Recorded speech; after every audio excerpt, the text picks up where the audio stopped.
The stadium was full of people. Thousands of faces looked down at the stage where Yuna stood alone. Bright lights burned her eyes. Cameras floated around her, recording everything for the whole world to see. This was the Hunter Academy graduation ceremony, the most important day for any young person who dreamed of becoming a hunter. Yuna was 22 years old. She had spent 4 years training, studying, and fighting. She had given everything to reach this moment. Her hands were shaking as she placed them on the awakening crystal.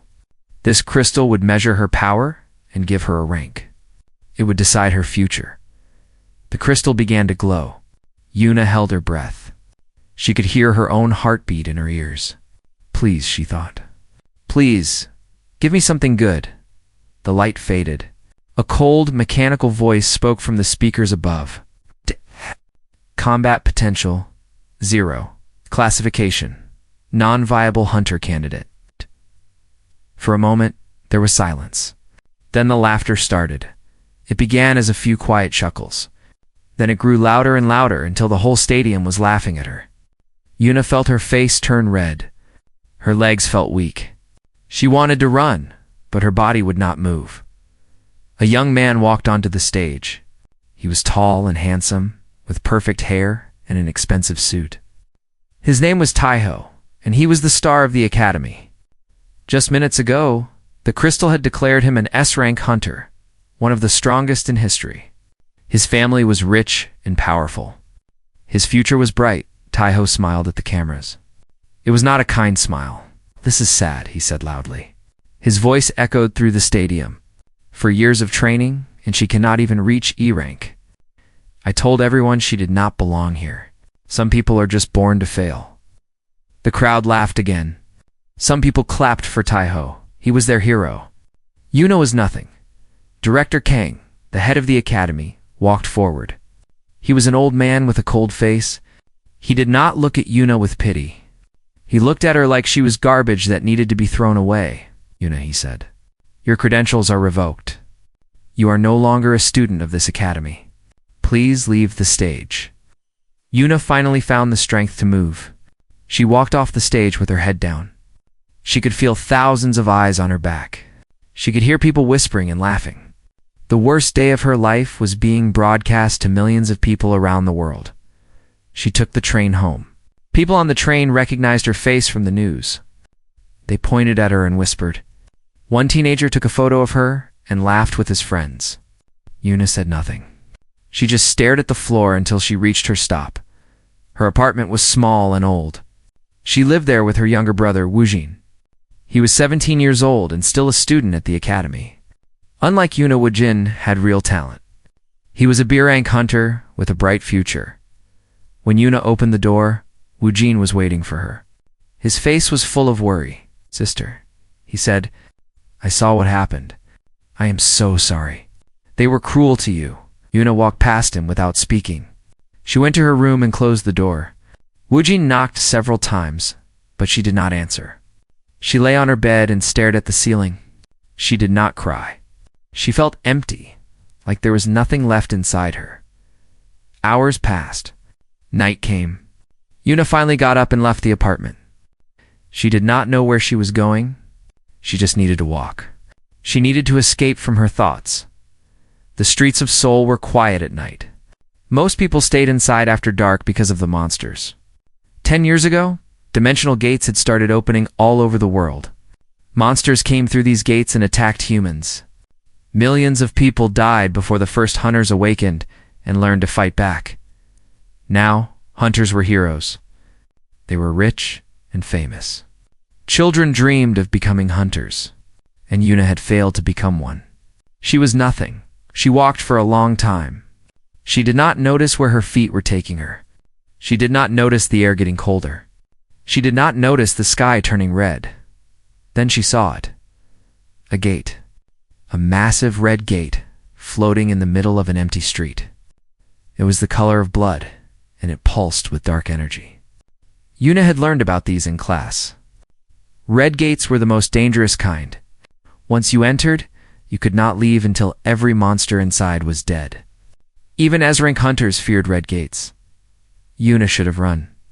She should have called for help. But before she could move, the gate pulled her in. She fell through darkness.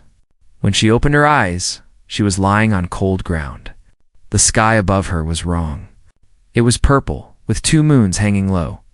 She was inside the dungeon, while Yuna stood up slowly. Her body was shaking with fear. She had no weapons. She had no powers. She was going to die here. Then she heard them. Growling, breathing, movement in the shadows. Wolves, dozens of wolves with black fur and red eyes. They were dire wolves, monsters that could tear apart a trained soldier in seconds. They surrounded her, their teeth shining in the moonlight. The largest wolf stepped forward. It was the alpha, the leader of the pack. It was as big as a horse, with scars covering its face. It opened its mouth, ready to bite. Yuna closed her eyes. This was the end, but the bite never came. She opened her eyes. The alpha wolf was kneeling in front of her. Its head was bowed low, touching the ground. Behind it, every other wolf was doing the same thing. They were bowing to her. A voice spoke in her mind. It was not a human voice. It was something older, something deeper. It echoed through her skull like thunder. Sovereign awakened. Your throne awaits. Yuna did not understand. She looked at her hands. They were glowing with soft silver light. She felt something inside her, something that had been sleeping for her whole life. It was waking up now. The wolves raised their heads and looked at her. There was no hunger in their eyes anymore. There was respect. There was loyalty. There was something that looked almost like love. The alpha wolf stood and walked to her side. It pressed its massive head against her hand. In that moment, Yuna understood. She was not a failed hunter. She was something else. Something that monsters recognized. Something they had been waiting for. She was their sovereign. The dungeon that should have killed her became her kingdom. The monsters that should have eaten her became her first subjects. And the girl that the world had laughed at was about to become the most powerful being on earth. But first, she had to survive the night. And then she had to decide what kind of ruler she wanted to be. Yuna looked at the wolves surrounding her. For the first time since the ceremony, she smiled. "Let us get out of here," she said. The wolves howled in agreement, and together they walked deeper into the dungeon. The sovereign had awakened, and nothing would ever be the same again. Yuna walked out of the red gate 3 hours later. She was covered in dirt and her clothes were torn, but she was alive. More than alive, she was changed. The dire wolves could not follow her out of the dungeon. When a gate closed, the monsters inside disappeared. But before she left, the alpha wolf had pressed its forehead against hers.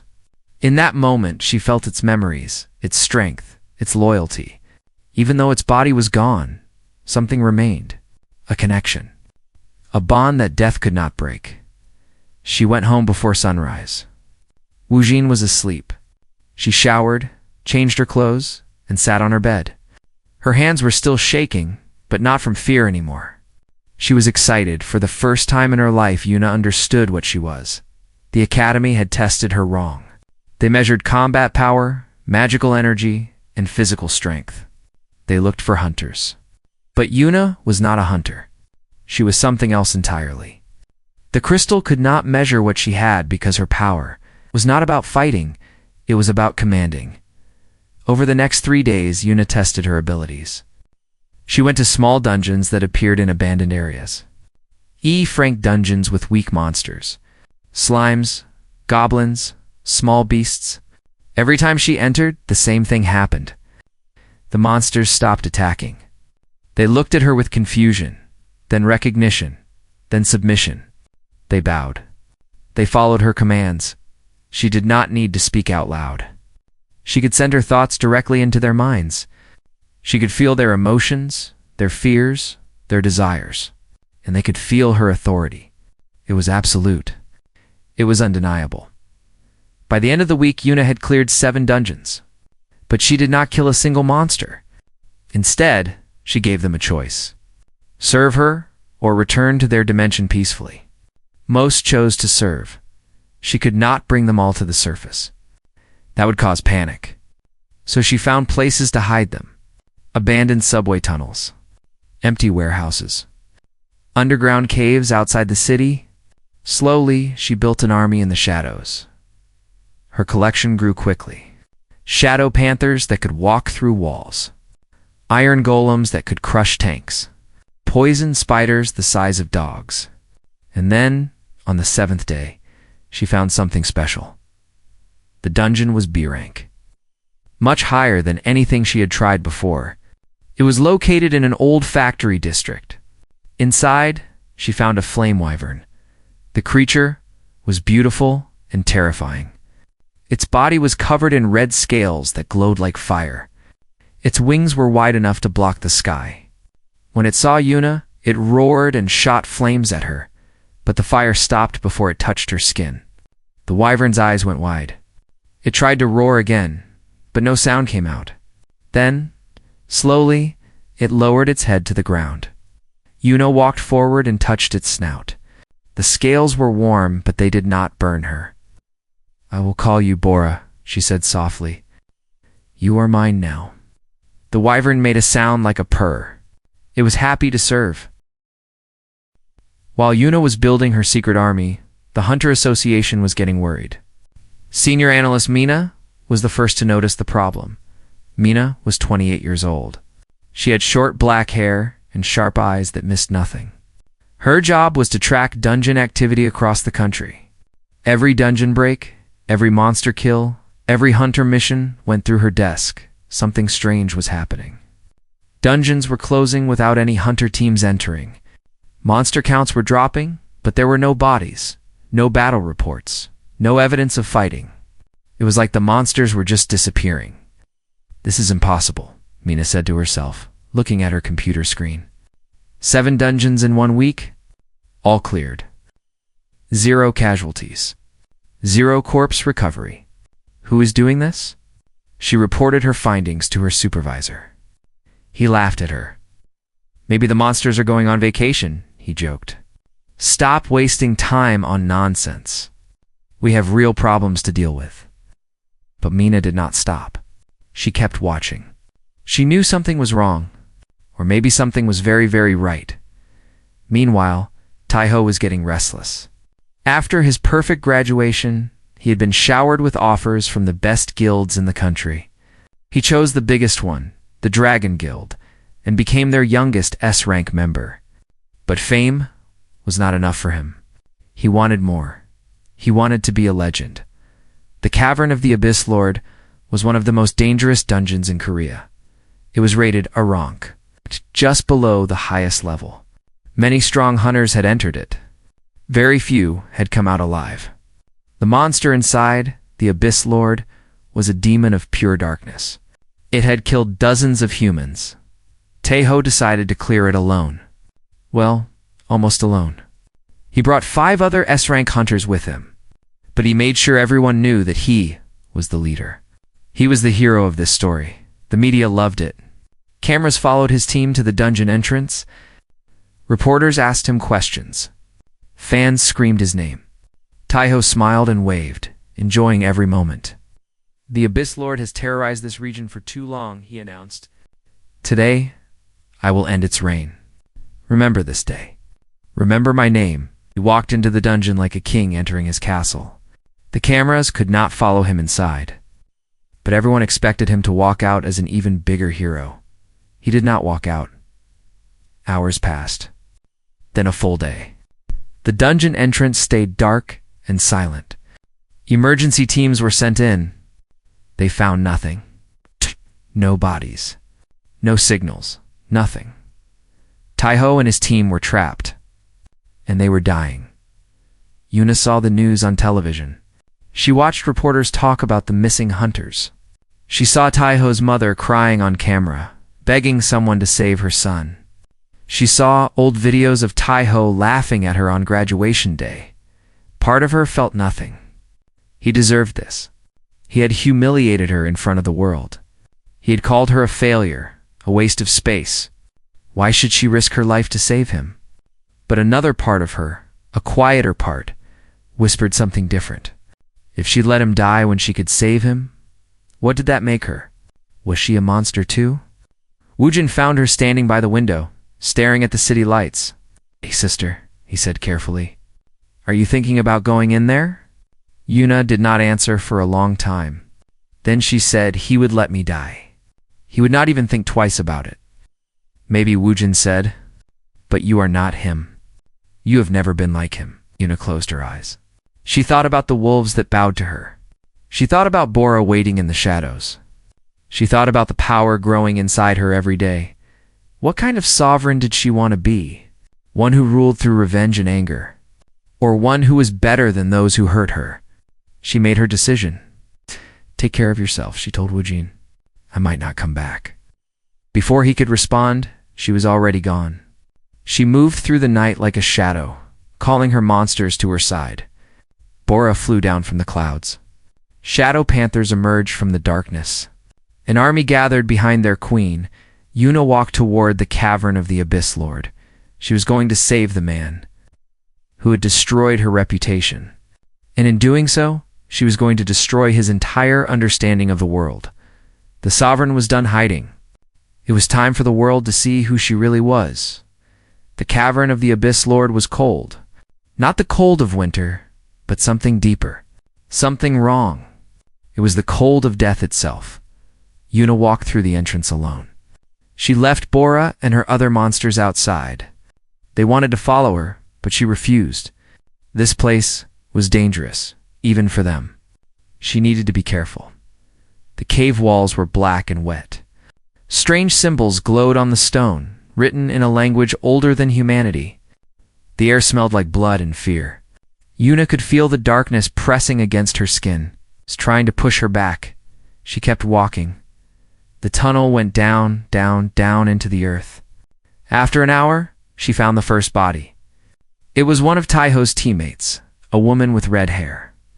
Her eyes were open, staring at nothing. Her chest had been torn open by massive claws. Yuna closed the woman's eyes gently. I am sorry, she whispered.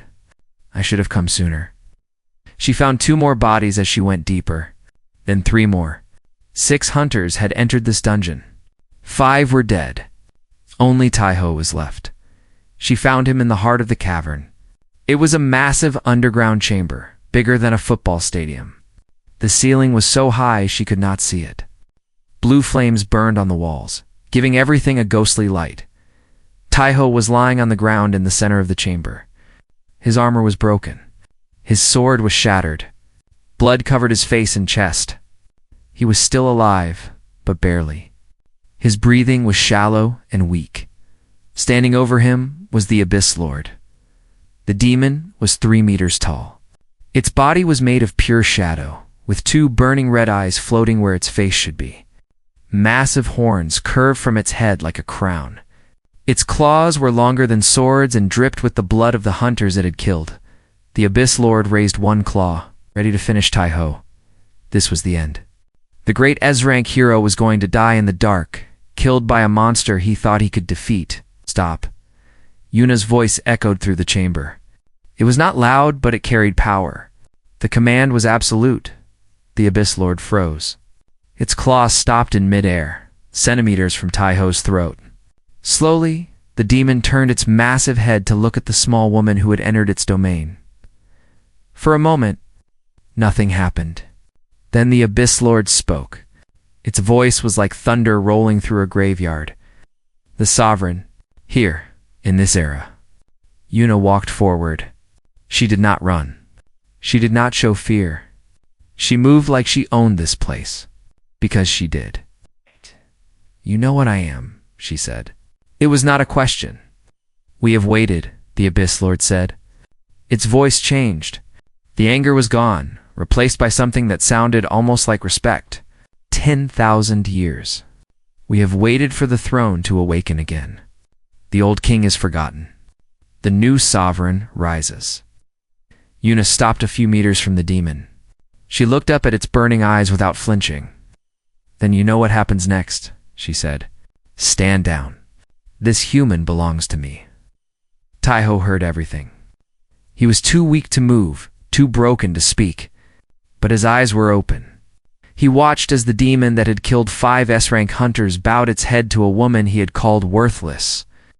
I obey, the Abyss Lord said. Command me, sovereign. Every shadow in the chamber moved. Hundreds of lesser demons emerged from the darkness. Creatures of nightmare, monsters that had been hiding, waiting for their master's order to attack. They all turned toward Yuna, and they all knelt.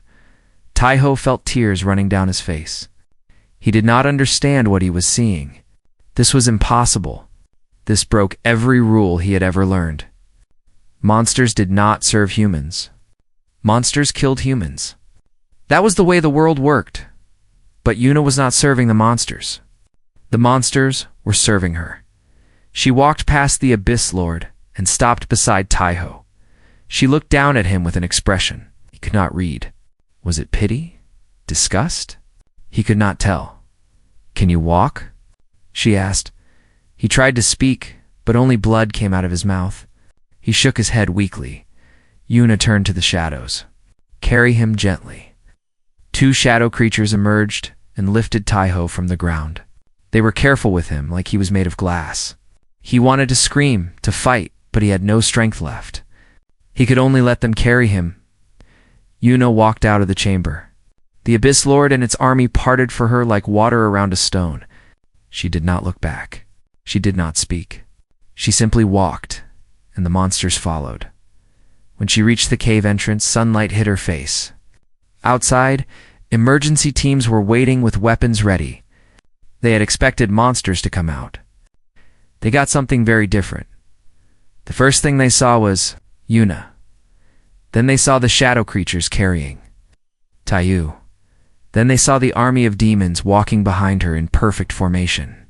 And finally, they saw the Abyss Lord itself, walking at the back of the procession like a servant following its queen.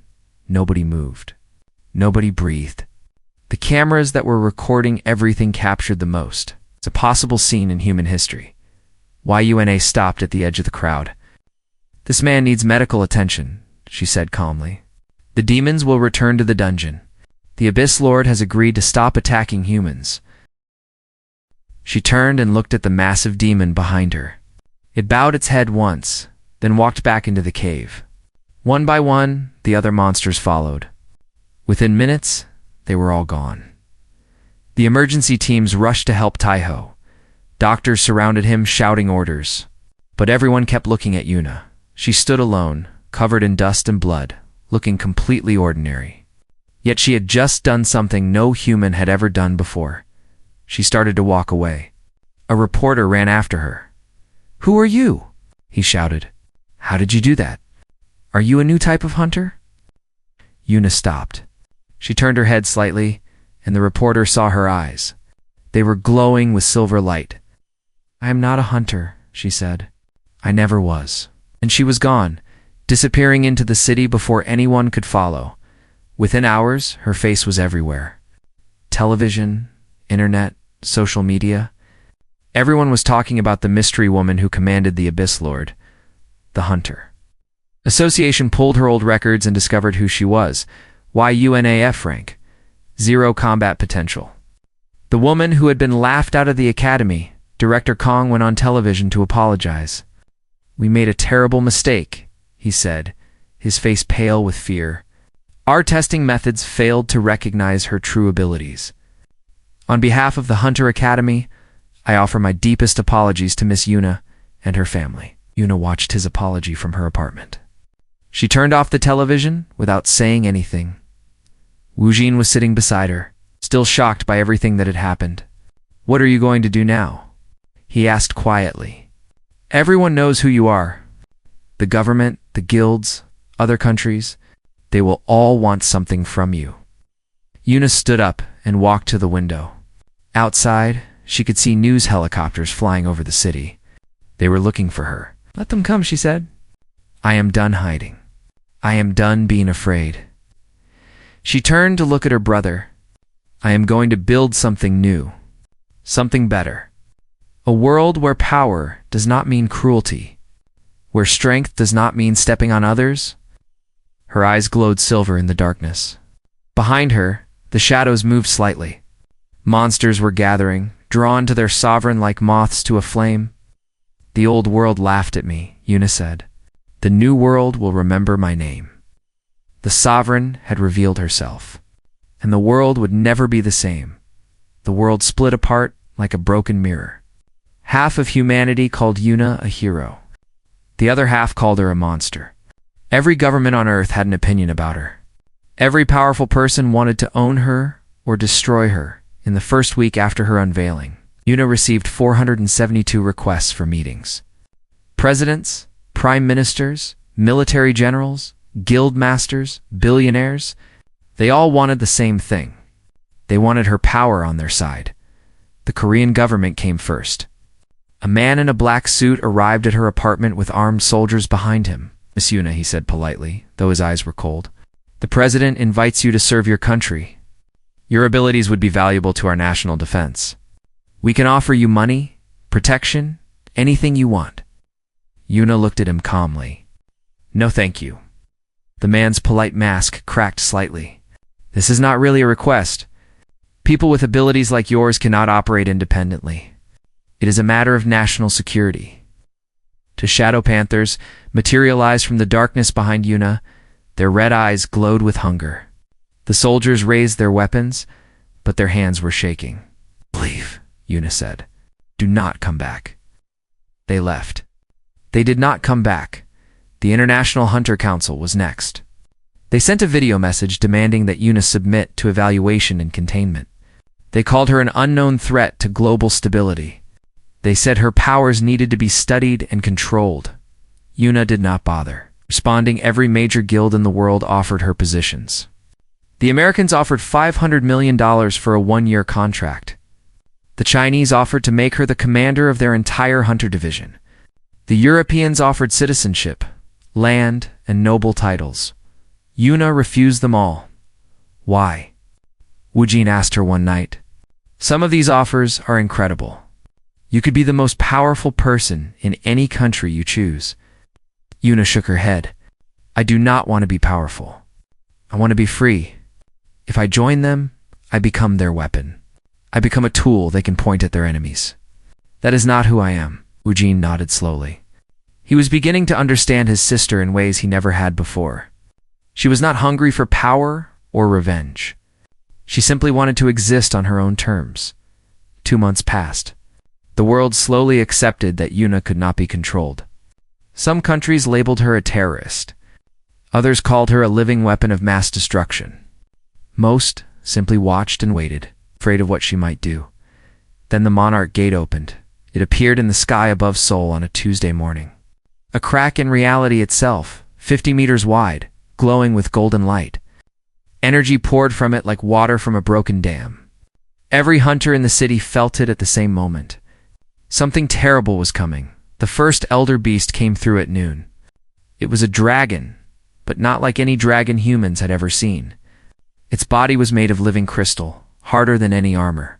Its breath was pure destruction, erasing everything it touched from existence.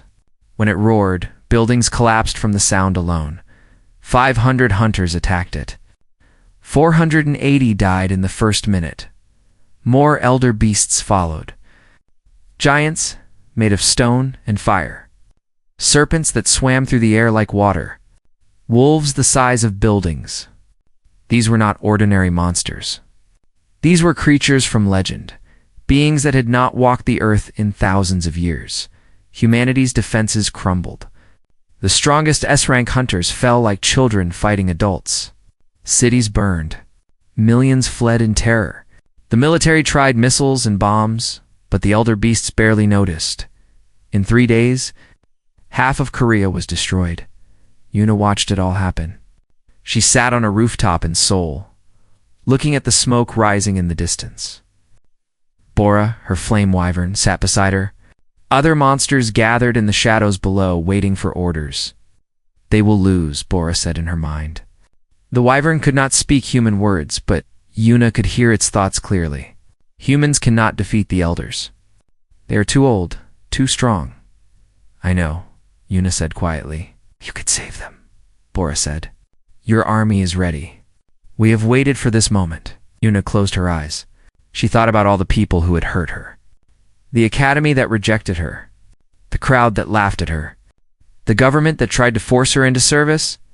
Why should she save them? They had never cared about her, but then she thought about the children running through the streets below, the families huddled in shelters, praying for help, the ordinary people who had never hurt anyone, who just wanted to live their lives in peace. She thought about Wu Jin, who had always believed in her, even when no one else did. "Call the army," she said, finally. "All of them. It is time." The message went out through invisible channels. From dungeons across the country, monsters emerged. From hidden places, from underground tunnels, from abandoned buildings, thousands of creatures answered their sovereign's call: shadow panthers, iron golems, dire wolves, poisoned spiders, stone giants, flame serpents. Every monster Yuna had gathered over the past months assembled behind her, and leading them all were her two most powerful allies. Bora, the flame wyvern, could burn entire armies, and Haru, the void serpent, who could eat reality itself. Haru was new. Yuna had found him in an SSS-ranked dungeon just 1 week ago. He was the most dangerous creature she had ever encountered. His body was made of pure darkness, and he could open holes in space that led to nowhere. Anything that entered those holes was gone forever. When Haru first saw Yuna, he had laughed. A void serpent, laughing. Then he had bowed lower than any other monster ever had. Finally, he had said, "A sovereign worthy of my service." Now her army was complete. Yuna flew on Bora's back toward the Monarch Gate. Behind her, thousands of monsters followed.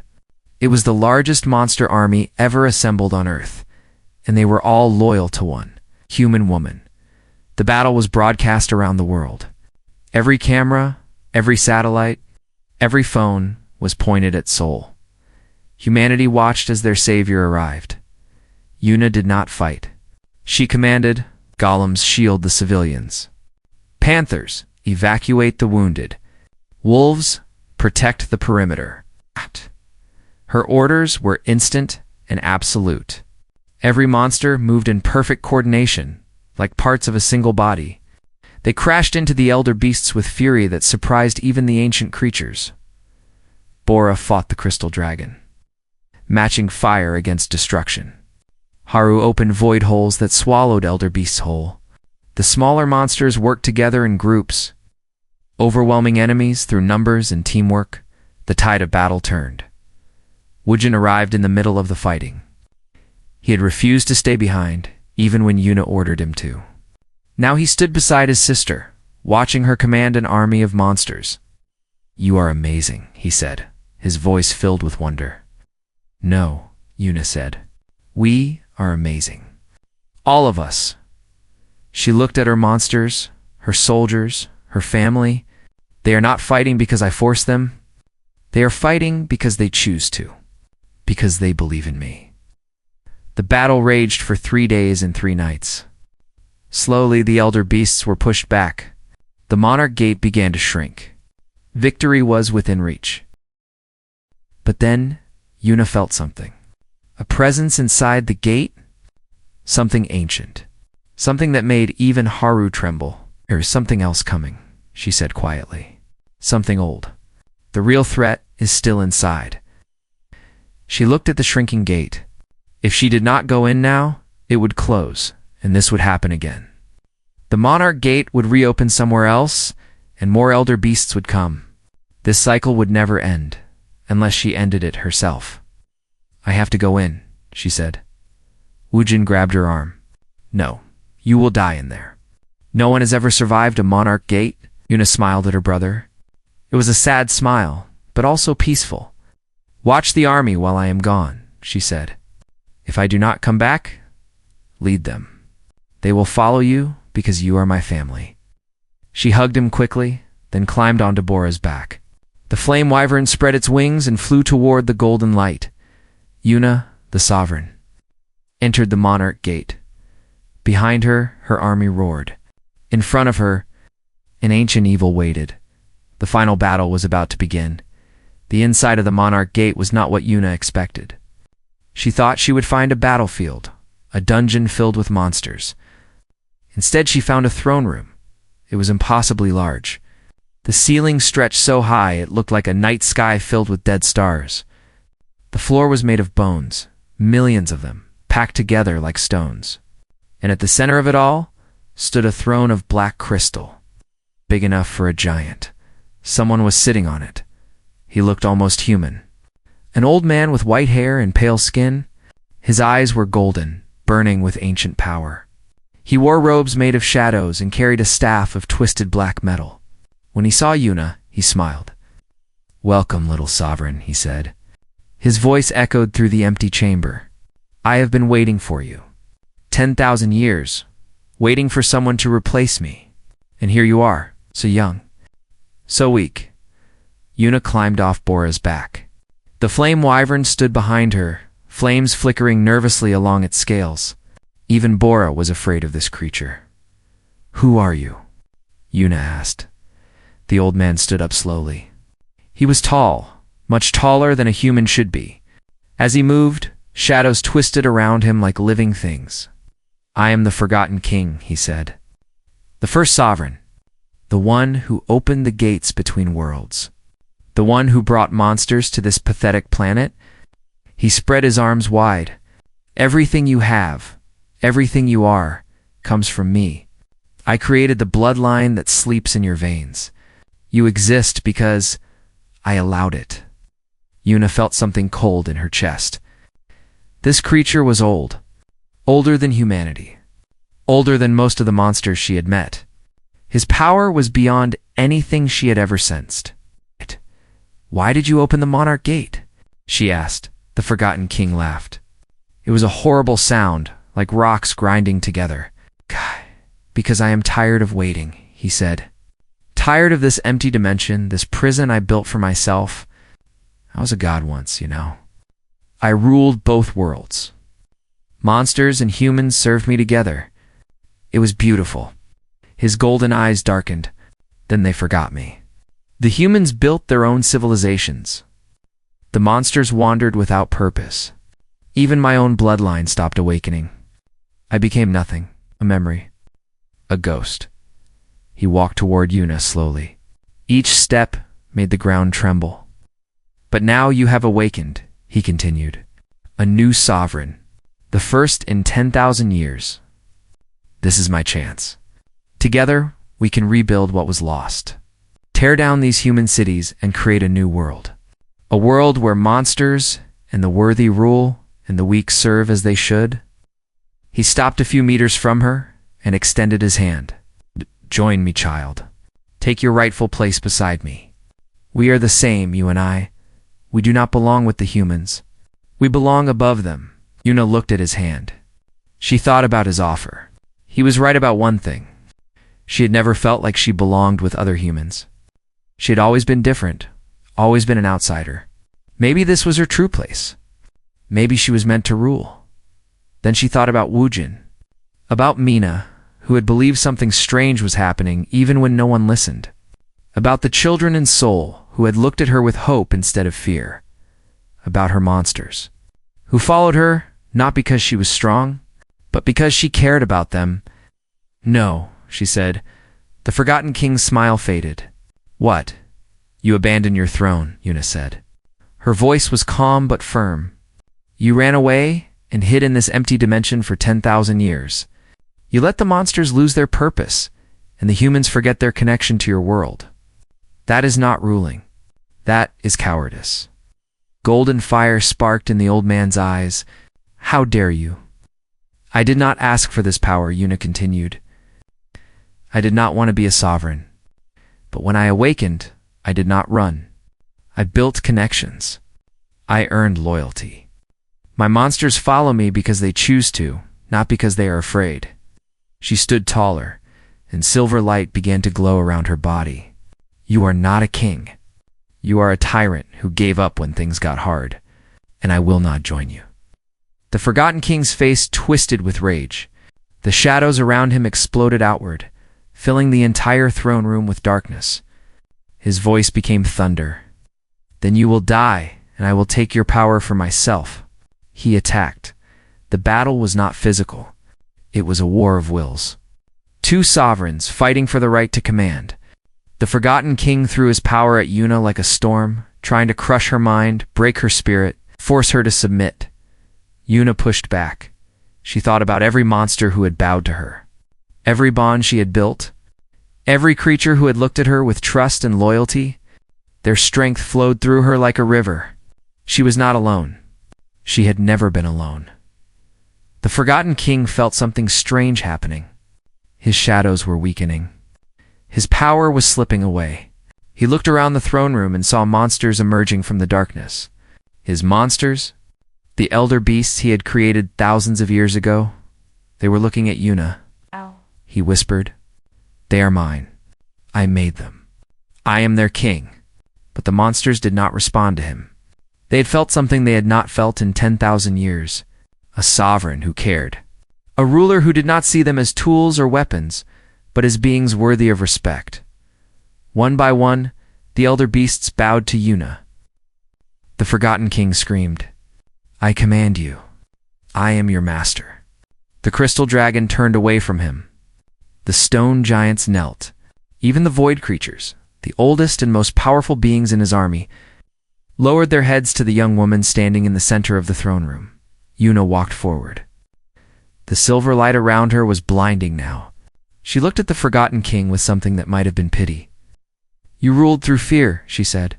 "You never earned their love. That is why they left you. That is why they forgot you." She raised her hand. "And that is why I will win." She did not attack him. She did not need to. Instead, she simply commanded, "Leave this world. Close the gate behind you. Never return." The Forgotten King tried to resist. He threw everything he had against her will. But he was alone now. Truly alone. His monsters had abandoned him. His power was broken. He was nothing but an old ghost clinging to a dead dream. "This is not over," he hissed. "I will return. I will." His body began to fade. The shadows that made up his form were coming apart, scattering into the void. "No," Yuna said quietly. "You will not."